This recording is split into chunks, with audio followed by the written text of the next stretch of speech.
Hi everyone, welcome back to my channel. How are you all doing?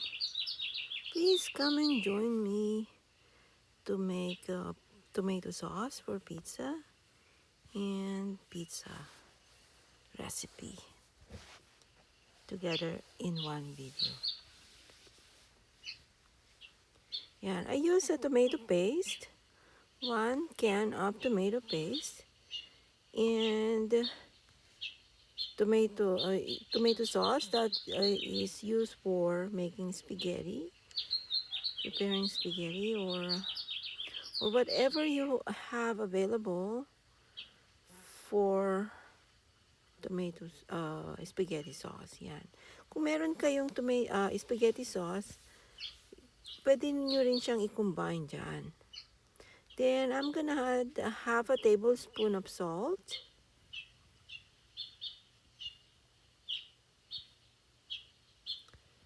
And half a tablespoon of ground black pepper.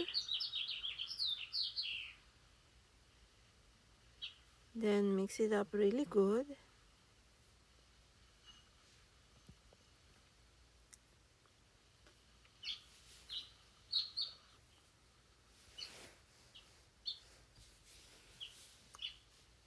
And then I'm gonna add some sweetener. And that one is another half cup of spaghetti sauce. I use marinara sauce. Yan, I use organic. So as I mentioned earlier, I'm gonna add my sweetener. You can use a honey if you like, but I use the granulated sugar, 1 tablespoon. Yan, to sweeten up your sauce. But if you don't like sweetness or sugar to it, then skip the sugar. Yan. And then I made the liquid for the pizza dough. Yan. I use olive oil. You can use any kind of oil plus milk. Half cup of olive oil and 1 cup of milk and 1 cup of water.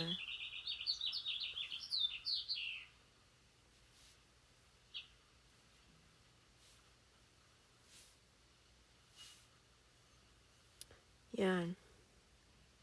Then I'm gonna add eggs, 2 brown eggs. Well, you can use the white eggs. It's up to you. Yan. Kung gusto nyo ng white eggs or brown eggs,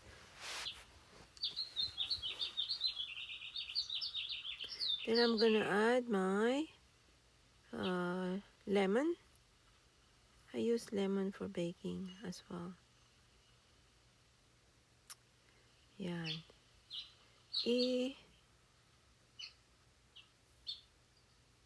That's 1 tablespoon.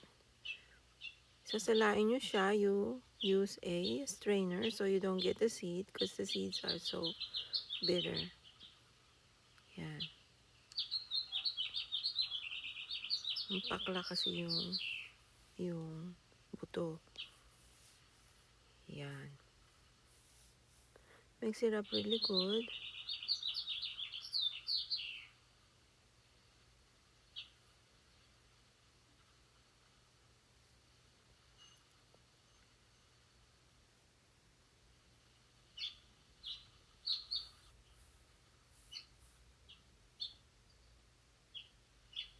So set that aside. And now we're going to make the dry ingredients, your flour.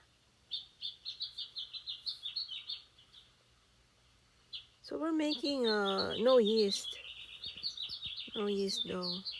Yan. 2, 3. I use organic flour, but you can use the regular one if you like as well.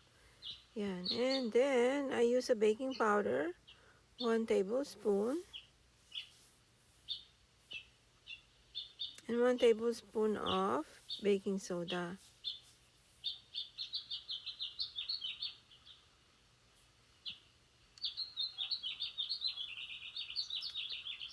And that is salt, half tablespoon of salt.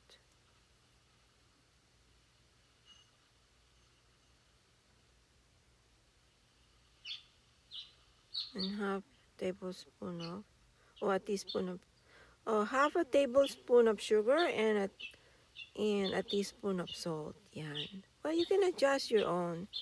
You can make it like a tablespoon of sugar if you like, but it doesn't make that much difference. Kung gusto nyo ng matamis, kung gusto nyo ng maalat, add more. Now, I'm gonna be sifting it a little bit more yan para kumalat siya, spread yung, ma-mix it up really good. And then, that's another 2 cups of flour.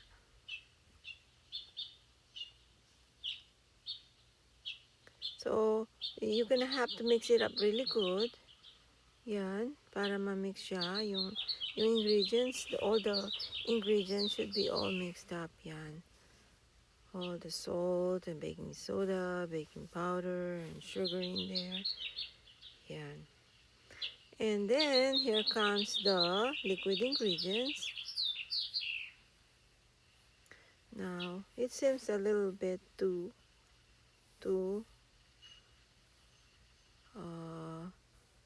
dry. So I added half cup of water.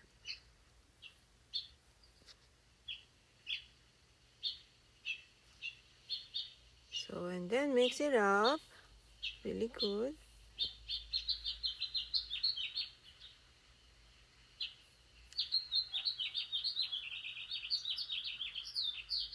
Yan. If you see that it's a little bit too gooey, add more flour to it.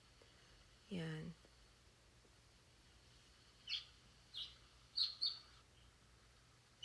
Haluin nyo siyang mabuti. Mix it up really good.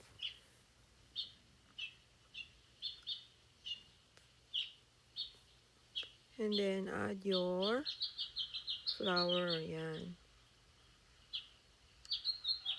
It depends on you.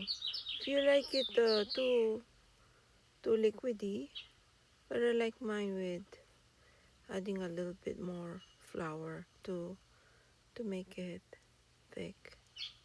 Yan, para siya medyo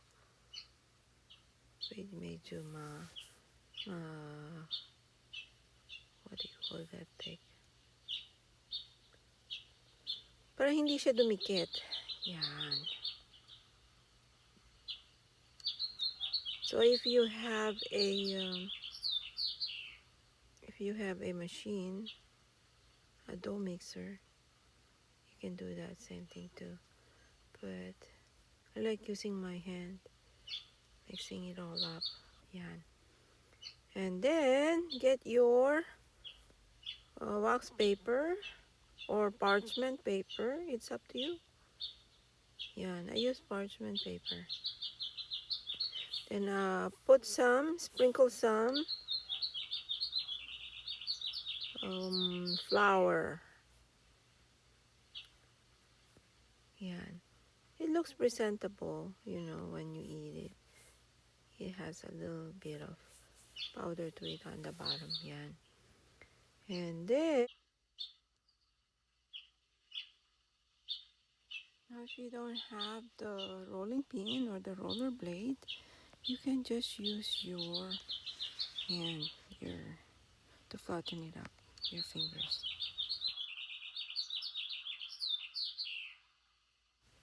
You can use your hands too. Yan. I'm lazy to clean. I got so many things to clean already over there. So I just use my hands. Yan. Yan. Mas madali sa akin yan. Mabilis. It's faster that way.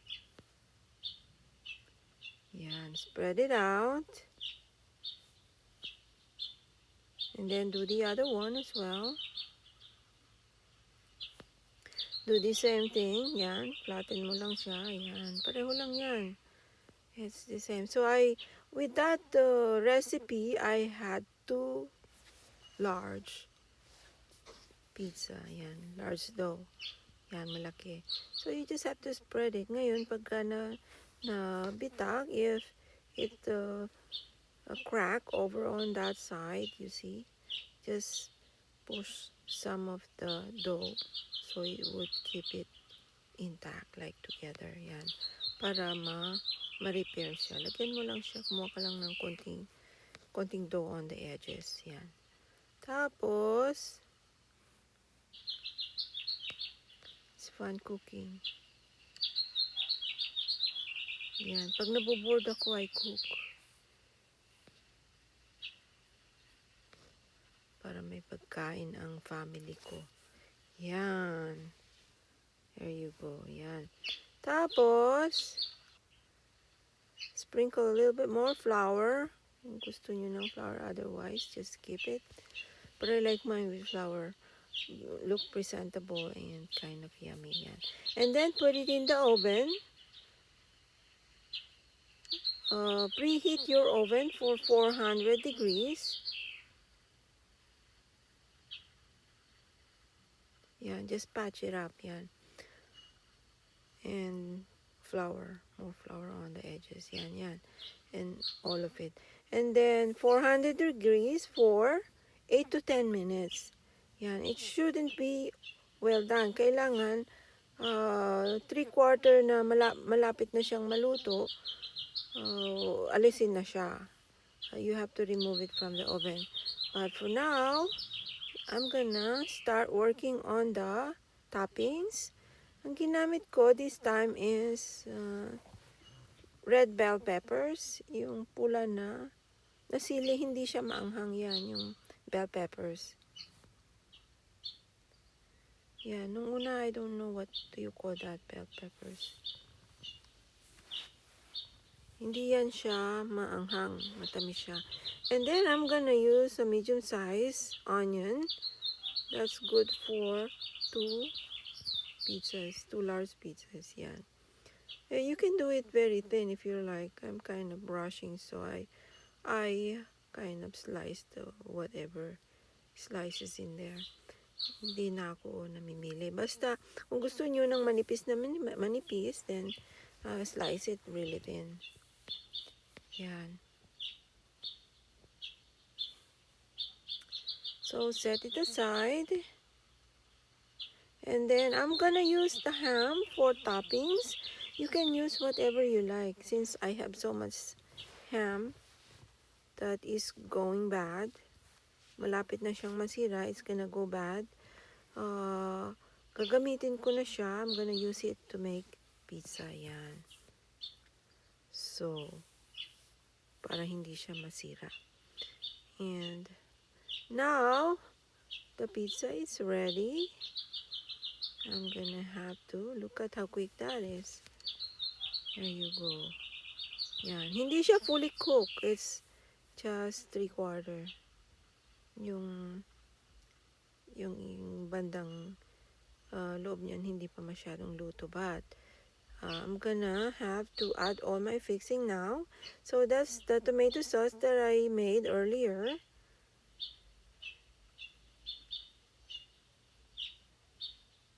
Yeah, just spread it so it would be evenly distributed. Spread it nice with your spatula or ladle. And now I'm gonna put my meat, the protein, that's ham. Kind of a little bit too big. So if you like to cut that smaller into smaller pieces, and then I'm gonna add my onion.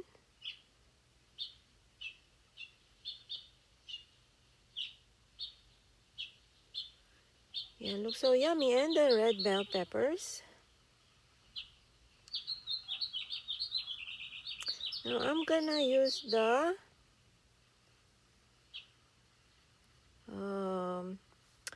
Mexican cheese, or you can use any kind of cheese that you like. Mozzarella is really good too, if you have mozzarella cheese, or combine it with the sharp cheese. Yan, cheddar cheese. Yan, and then put it in the oven for 8 minutes, 7 to 8 minutes.